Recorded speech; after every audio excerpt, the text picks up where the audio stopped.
So let's talk about the power of the Guard Super Heavy in game. Let's take a look at every Baneblade variant in Warhammer 40k.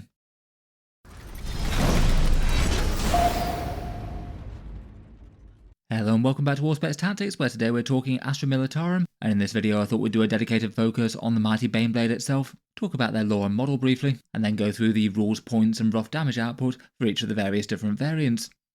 In the lore, the Baneblade is the primary super heavy battle tank of the Astra Militarum, one of the largest and oldest Imperial fighting vehicles that they have in service, designs dating from STCs prior to the Great Crusade. The Baneblade is basically halfway between a tank and an enormous fighting battle fortress, normally having a crew of a mighty 10, as a vehicle of absolutely spectacular proportions, armed with a great big primary battle cannon, and then bristling with all sorts of guns and turrets besides, plus reliquaries and servo shrines to appease its fiery machine spirit. The primary version of the Baneblade packs an enormous version of the battle cannon and a hull-mounted demolisher cannon, and typically serves as a linchpin to the guard line wherever it fights. It can be a spearhead breaching force basically all in itself, or a vast bastion with which to build the defence around. The chassis has been adapted to house all sorts of different weapon systems, depending on the exact needs of the battle and local fighting forces. The tank's certainly a well-known and recognised one in Warhammer 40k, maybe in particular from being able to field it in the Dawn of War series, and it's had plenty of other focus such as this Baneblade book by Guy Haley.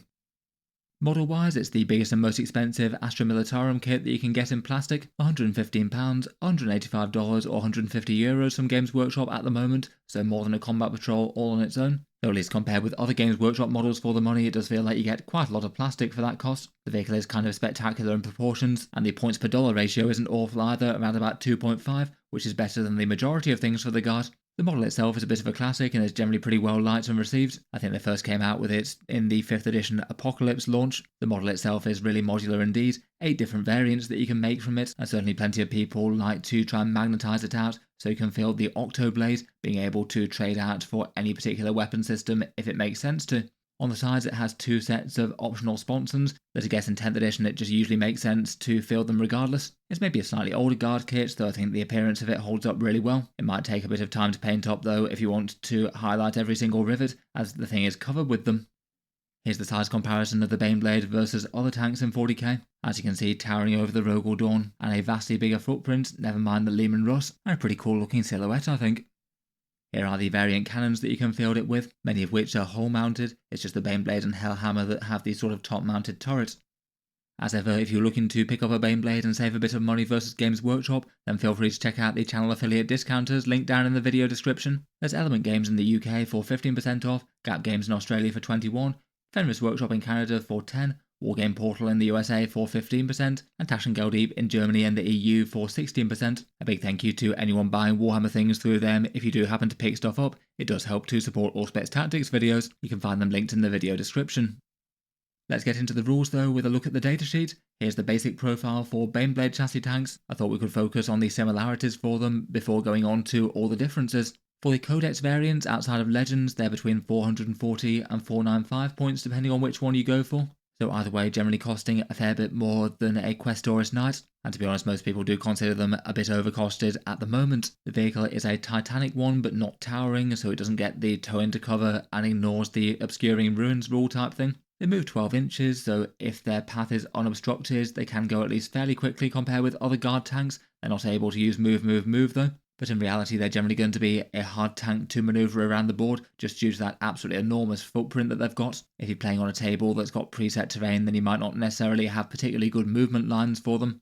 Sometimes they might even be just completely zoned out of certain sections of the board. That's a bit of a draw to fielding them in the Hammer of the Emperor versus other places. I feel like, as with knights and things, they probably could have used a special rule where they can, say, smash through some terrain with the chance of battle shock. That works quite well for the big style Questoris knights. Otherwise, for core profile things, they're OC8, so do put a bit of weight on objectives that they can tow onto. They have the smoke keyword, which is going to be quite efficient when it's applied to such a big tank, if it makes the difference of -1 to hit and cover. Most of the time it should be able to get cover at least fairly easily though, with at least some part of that big hole being covered. Though notably, and perhaps the other big weakness of the Baneblade, is lacking the squadron keyword that the Rosses, Dawns and Dawn commanders get, and that just means it's locked out of a massive amount of synergies and stratagem options in the Codex. A lot of things won't work on the big tanks, including orders, so there's certainly more of a sense of being pretty reliant on its core stats to get by, as synergies are a bit more limited than most. For its toughness profile, it's quite an intimidating one. 24 wounds at toughness 13 with a 2+ save. Having all of that put together in one mass can be pretty problematic for enemy armies. Most armies aren't going to be able to reliably shoot down a Baneblade in one turn, unless armies are really skewed into anti-tank. It's also particularly good against common strength 12 anti-tank profiles as well, where they'll wound a Leman Russ on a 3+, they'll only wound a Baneblade on a 5. That is quite good, but in terms of durability per point, I'd still probably rate it behind the Russes and Dawns. You just get far fewer wounds for the points invested on them. If you take sort of a middle cost of the Baneblades and say 460 points for a chassis, then it's around about 19 points per wound, whereas Russes and Dawns are around about 13 or 14 or so. Basically, Baneblades are likely to be tougher if the toughness difference does make a difference to the wound roll, so particularly against las cannons and things, but against other stuff like say plasma and melter weapons en masse, or particularly things with lethal hits, or really big anti-tank weapons that are strength 14 or higher, it's going to be less durable per point than Russes or Dawns. Finally, for more generic things for the tank, as well as the big primary weapons, it also has a bunch of secondary weapons as well. They generally come with a twin heavy bolter as a hull mounted option, and then 2 sets of 2 sponsons, each of them packing a las cannon and a twin heavy bolter or twin heavy flamer. Previously, it was maybe a bit of a choice as to whether or not you wanted to upgrade to more sponsons, but given in 10th edition Wargear is completely free, it just makes sense to take all of them right now. So each Baneblade variant basically gets 4 extra las cannon shots and then 4 extra twin heavy bolters normally. I'd rate them over the heavy flamers on a tank that can't overwatch at all, unless you think it's going to be right on the front line and maybe needing to fry some light infantry in close combat maybe. In any case, between those it should mean that they should stack a bunch of saves at AP 1 and damage 2 to mess up some lighter infantry, while going in with the las cannons which could help out its primary big gun. Its melee profile gets you 6 attacks, hitting at strength 8, AP 0 and damage 1, which I guess they don't really want it used as a primary close combat thing, but that seems a little bit on the weedy side for those enormous armoured treads. I guess you can flex into a few mortal wounds with tank shock though, it's going to be rolling more dice than most, usually averaging around about 4 or 5 mortal wounds if it tries to roadkill something in melee. In general, between all that, the basic Baneblade chassis is pretty hard to kill, particularly for fairly standard strength 12 anti-tank weapons. Might have some issues moving around terrain with that enormous profile, and probably isn't going to be able to hide, and it's covered in a whole bunch of secondary weapons as well, to put some general purpose damage on anything it can see. Let's go through the variants though, and first up we have the standard Baneblade. This thing is 480 points, and this one gets both a big Baneblade cannon on the top, a coaxial autocannon mounted alongside, a demolisher cannon on the hull, the same pattern as the regular Leman Russ one, and also a bonus heavy stubber. The Baneblade cannon is fairly fearsome, maybe not so very different from an upgraded oppressor cannon from the Rogue or Dawn. 3d6 shots with blast, hitting on a 4+ with strength 12, AP 2 and damage 3. Its special rule is called Rolling Fortress, and basically can give you a bit of an advantage for fighting your tanks in a sort of arrowhead style formation, as it provides cover to vehicles that are partially obscured behind the Baneblade in the same way that Ruins would. I wouldn't say it's really the most interesting special rule in the world. Usually in 10th edition 40k it's not too hard to get a cover save if you really want to, but I guess could conceivably be kind of useful. As we go along, let's compare the damage output of the Baneblade variants, and these ones are basically the numbers for their primary weapons. So everything but the sponsons and hull-mounted heavy bolter that all of them get. Having really quite a lot of big hitting shots, the standard Baneblade's pretty general purpose. Around about 5 slain Space Marines or 4 Terminators more or less. 14 wounds to a Gladiator tank or around 10 wounds to a Land Raider. One of the better variants against the lighter stuff and the standard vehicle. And still not awful against heavies as well, particularly with that Demolisher cannon. Let's go through the other variants though, the Banehammer being 450 points, so one of the cheaper ones. This thing gets the Tremor Cannon, a tank whose explosive ordnance buries itself in the ground before exploding, giving itself the potential to disrupt enemy troops' formations as they try and move across the broken ground. This one's got 36-inch range and has a similar sort of profile to the Baneblade cannon, 2d6 plus 3 shots at strength 12, AP minus 2 and damage 3. And it hands out a battle shock test to the thing that it hit and all other infantry within 3 inches. Full damage though basically being like the Baneblade cannon, but then lose the extra Demolisher and coaxial autocannon for the 30-point trade-off isn't really a particularly good one in my mind. This one is maybe one of the most inferior ones to the standard Baneblade. The damage output numbers just really aren't all that great for it, often having around about half the amount of damage or less compared with the Baneblade against these targets. Next up, we've got the Banesword with its Quake Cannon, apparently guns that fire exotic ordnance that have a sliver of a planet that's undergone exterminatus, and whatever their design, it transfers a massive amount of rending power to its targets, breaking bastions and fortresses asunder. The Quake Cannon's got a 72-inch range, has d6 plus 6 shots, but a much higher impact than the standard Baneblade, with AP minus 4 and damage 4. And quite a fun special rule where if it destroys a target with deadly demise, it goes off on a 3+ rather than a 6, so ideally I guess you could try and throw this at something that's in the midst of an enemy formation, and if it blows up, it could hand out a bunch of mortal wounds nearby. It's the same points cost as the standard Baneblade. For damage output, it competes fairly well, not quite as good as the Baneblade on average, into the more infantry-sized targets, quite notably behind against Terminators, kind of similar against standard battle tanks, but a bit better against heavy tanks like the Land Raider. The Quake Cannon does ignore cover as well, though with the AP-4 it might not matter all the time, and that's going to push us ahead in really quite a big way against tougher tanks with a 3+ save or 2+ save and no invulnerable.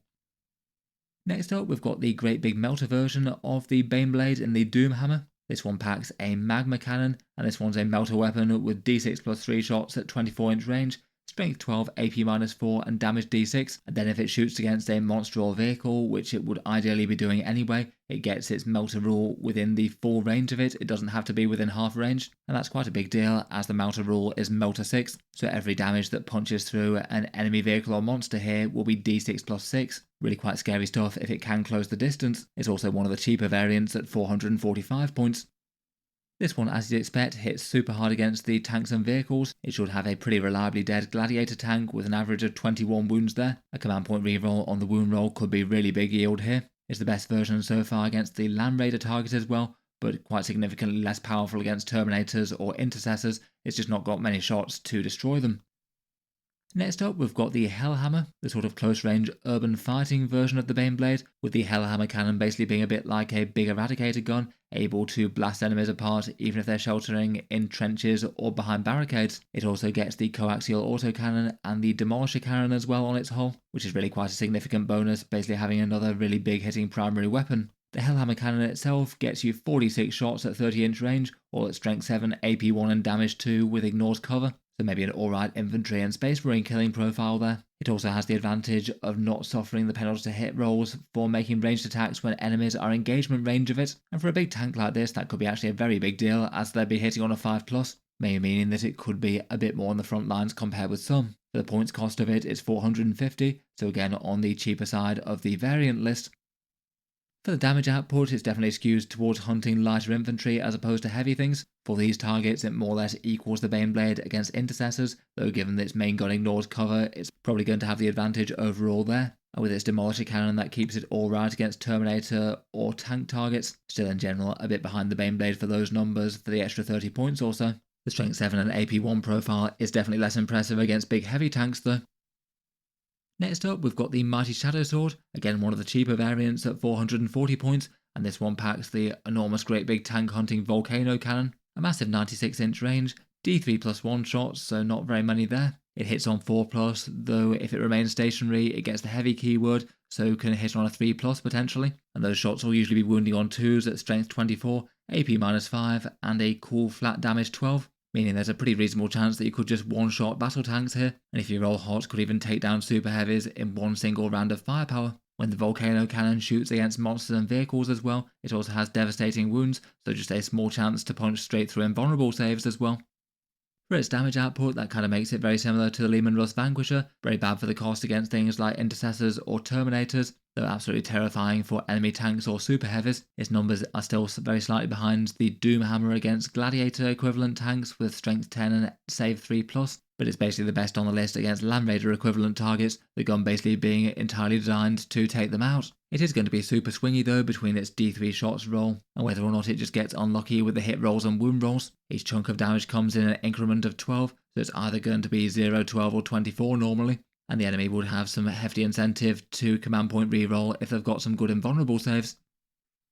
Next up, we've got the Stormlord as the big transport variant. A few of the Baneblade chassis do have a transport hold, this being one of them. I did forget to talk about it for the big melter-toting Doomhammer that can also transport a couple of squads of guys into battle. The Stormlord takes this to the next level though with a really big transport hold. It can hold 40 guys in it, with each Ogrin taking up the space of 3. So you could have multiple full squads of Ogrin hiding in it if you wanted to, or a small platoon worth of guardsmen hiding there. It also has firing deck 12 as well, so you could have a bunch of guys firing out the top of it, potentially even a bunch of lascannon heavy weapon teams if you were so inclined. It's definitely one fun, slightly weird style of guard list that you can play as the Stormlord party boss. For its weapons, it gets the Vulcan Mega Bolter, so 20 shots at strength 6, AP1 and damage 2, or sustained hits 1. So a profile that's going to just be pretty worrying to things like standard Space Marines, but not really so much to tougher stuff. It gets a couple of bonus heavy stubbers as well. and it's got quite a fun re-embark rule that can trigger at an unusual time at the end of the opponent's move phase, and if there's nothing inside the Stormlord, then you can re-embark an infantry unit that's within 6 inches of it that could get in. Maybe it could be kind of nice for something like, say, Kazakin or an Ogrin squad that's just fired off with all its Ripper guns to basically be able to jump out, use their special rules to buff their shooting, hit something hard, and then jump back into the armoured bulk before the enemy is able to hit them back. It's kind of medium price as the Baneblade chassis go at 460 points. For its damage output though, the Vulcan Mega Bolter just isn't very general purpose. It's only around about as good as the Baneblade or Hellhammer tank, even when firing against its preferred targets of things like standard Space Marines. It will be good against lighter stuff like lighter infantry too. Against everything else, it's one of the variants with the weakest damage output. It's definitely fun for its massive transport capacity and special rule, though if you put in loads of units in there, bear in mind that's going to cost even more than basically any of the rest of them, so a big all-in thing there. Next up, we've got the Stormsword, which is basically the sort of demolisher equivalent of the Baneblade chassis, a slightly closer range enormous siege gun. This one gets d6 plus 6 shots at strength 16, AP 4, and a big hitting damage d6 plus 2, and it also gets ignores cover as well. The special rule for this one is kind of fun as well. The target unit takes an additional d3 mortal wounds on a 5+, as do every other unit within 3 inches, so a small chance that you could deal some splash damage if you do happen to hit something in the middle of a formation. For this very heavy hitting firepower though, it does pay a big premium. It's 495 points, making it the most expensive of the Baneblade chassis.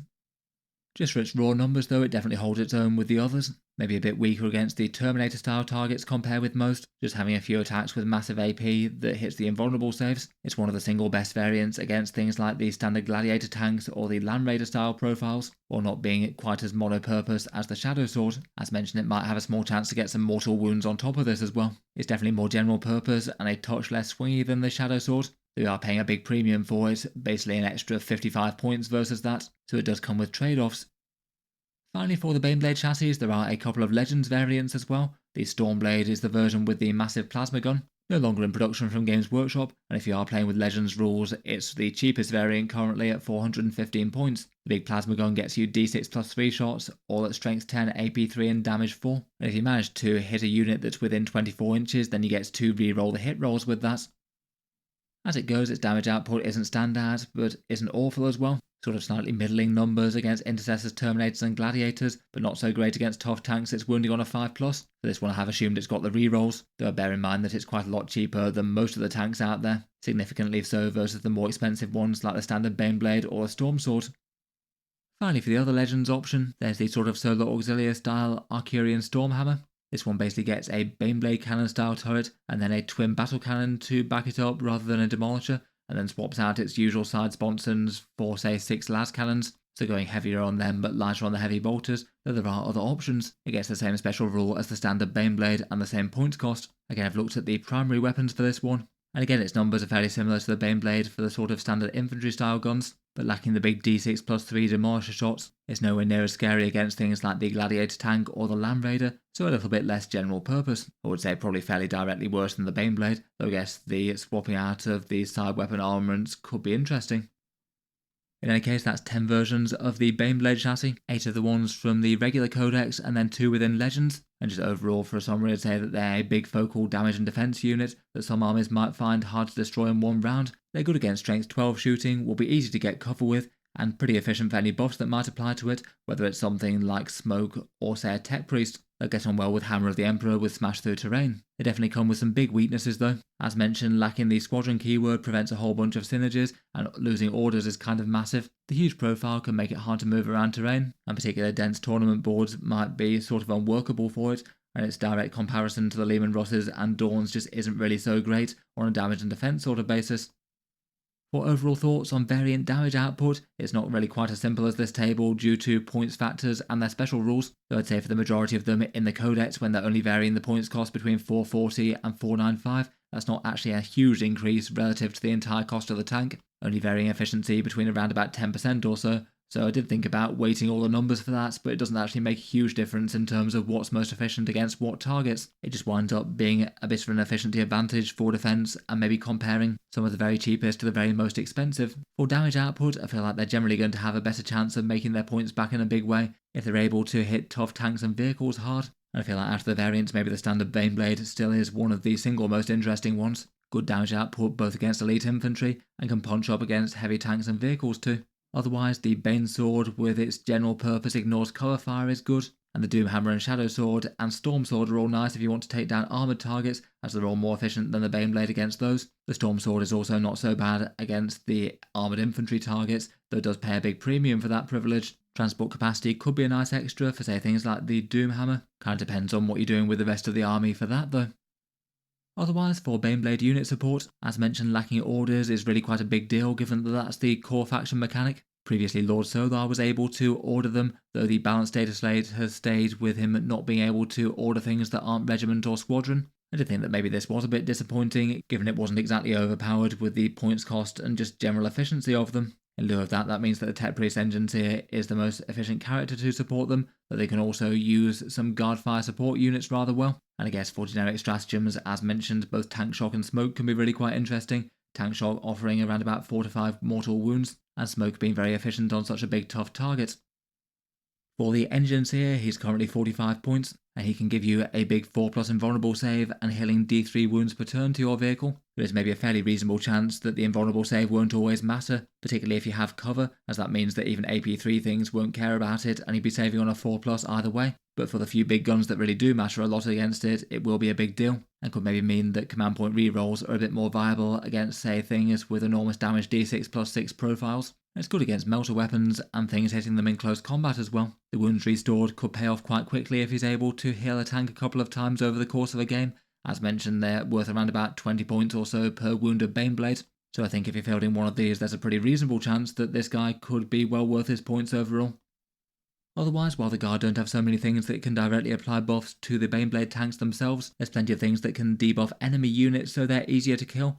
Sentinels can mark units for reroll ones to hit against them, Leman Russ Exterminators can buff AP against a target, and the Hellhammer can be used to strip cover. All of those are common units used in competitive play at the moment, and add to the amount of armor saturation on the board and have their own damage too. Depending on the variant and the special rules, just literally getting reroll ones to hit on a big scary Baneblade variant could be a pretty strong incentive to take a Sentinel along, given that they're only cheap, never mind anything else it actually manages to do with its own firepower or damage and defensive profile for nuisance value. Particularly with the heavy bolters, they get quite a lot better against things with a bit of extra AP or ignores cover as well, so it feels like there's at least a fairly strong push to include at least some of these in an army. Otherwise, for detachment synergy, there's not really too much out there. If you want to put a Baneblade variant on the table and make it work well though, it is likely to be the Hammer of the Emperor that will be the best choice. Even in this one, the vast majority of their synergies don't work on things that aren't squadron units, but there are two good stratagems that would apply very well to a Baneblade. First up, the one that allows them to move through a terrain feature, and that can stop them from getting just utterly blocked in on certain boards. You might still need to be right up against a terrain feature before you move over it, but at least could maybe mean that they can escape to other areas of the battlefield and not be locked into one place. And also there's a 2 command point 1 for a -1 damage to a vehicle unit that's not locked to squadron things. If the Baneblade's front and centre and about to take a whole bunch of firepower, maybe particularly from things like damage 2 and 3 weapons, then that could be worth it even at the big 2 CP. Otherwise, detachment stuff for them is really quite limited indeed.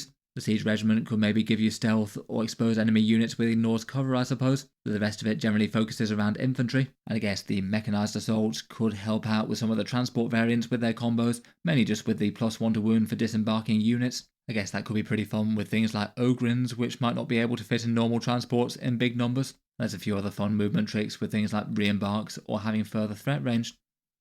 I feel like that one could at least be fairly fun for trying to make a big sort of Stormlord meme list work. It could be nice for a big tough bastion for Kazakin or Ogryns to jump out, shoot something, and then re-embark again. Or alternatively, you could use the tank's firing deck to fire 6 las cannons out the top of. That's really going for a big all-in strategy, and you'd really hope that the tank itself isn't going to get blown up and everything just fall out and get shot. Adding las cannons to its thing maybe doesn't feel like the most efficient thing in the world. They still want to be static ideally to fire on full efficiency, and they still cost basically an extra 23 points per model for an extra las cannon shot each.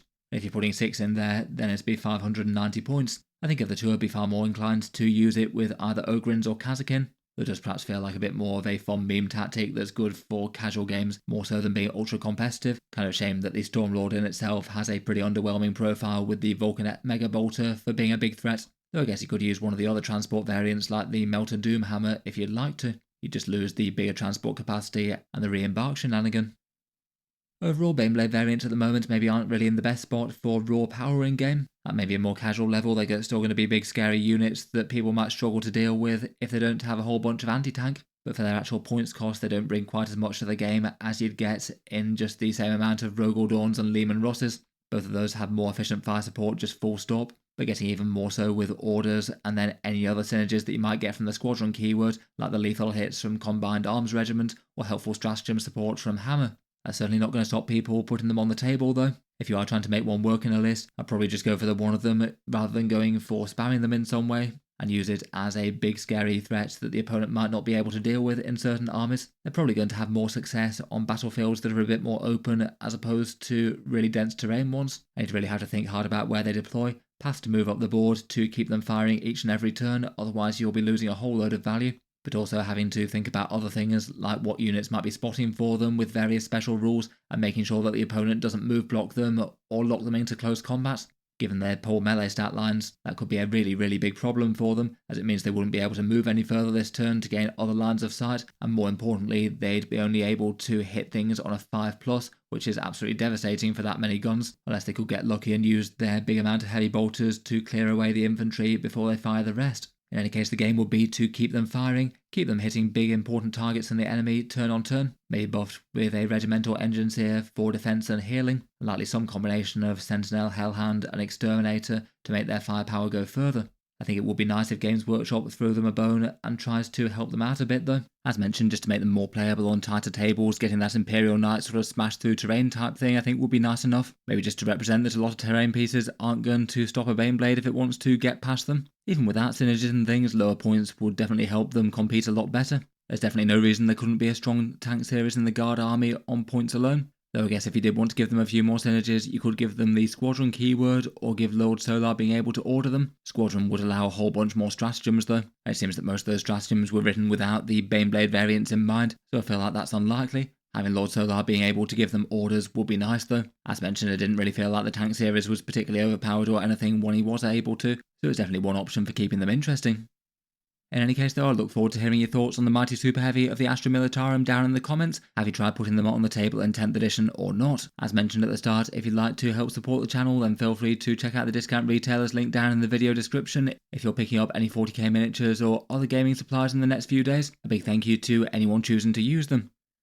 I'll leave that one there for now though. Feel free to subscribe to Auspex Tactics if you'd like to see more like this. I'll certainly keep the regular 40k videos coming, with new ones out just about every day. As well as the discount retailers, if you wanted to support the channel more directly, I do have a Patreon page as well. There's a few benefits for supporting there, including seeing certain videos early, regular votes to see what sort of things come next on the channel, and automatic entry into the regular prize giveaways. In any case though, a massive thank you for listening, and I'll hope to see you guys next time.